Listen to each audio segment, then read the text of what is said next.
হেই বড়, তোমরা এখানে ফুটবল খেলছো নাকি? না, বাল খেলতেছি। এ ভাই রহমান কোথা থেকে? ভাই ঢাকায় থাকে, ফুটবল খেলার চ্যাম্পিয়ন। ও হ্যাঁ, রাইট রাইট রাইট, আন্ডারস্ট্যান্ড ফুটতি ফাল ফাল শুরু করতেছি তা। কি বাড়া কুতিও। ভাই মনে হয় বুঝতে পারিনি আমার কথা। আসলে আমি তো ফুটবল চ্যাম্পিয়ন। আমি ক্রিস গেইল, সাকিব আল হাসান, বিরাট কোহলি সবার সাথে আমি হলো ফুটবল খেলি, ঠিক আছে? আমার কাছে একটা বলটা তো ভাই, একটা কিক মারি। এ ভাই, এ তো ক্রিকেট খেলে। ওই যাই হোক, বিদেশি প্লেয়ার ভাই, প্ল্যান্টিং মারেন। হ্যাঁ, সমস্যা নেই।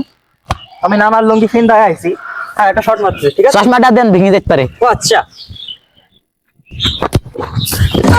বালের প্লেয়ার নাকি? ও ভাই কি দিলে নো ভাই। অত লাফালাফি করো না, এটা তো সিম্পল দেখালাম। তোমাদের ভিতরে ভালো শট মারতে পারে কে? আমি রশিদ। একটু প্লান্টিকে দাঁড়াই। যাও যাও, তুমি শট মারো। ভাই আপনি রেডি তো? হ্যাঁ, আমি রেডি, মারো। এ ভাই পড়ি গে। ভাই ভাই ব্যথা লাগছে কি ভাই? ও ভাই না, তেমন একটা লাগেনি, শুধু বুকটা একটু ব্যথা করতেছে। এক্সরে করতে হবে নাকি ভাই? আমার তো বাড়িতে নিয়ে যাবা। ফুটবল খেলতে পার না? ফুটবল খেলতে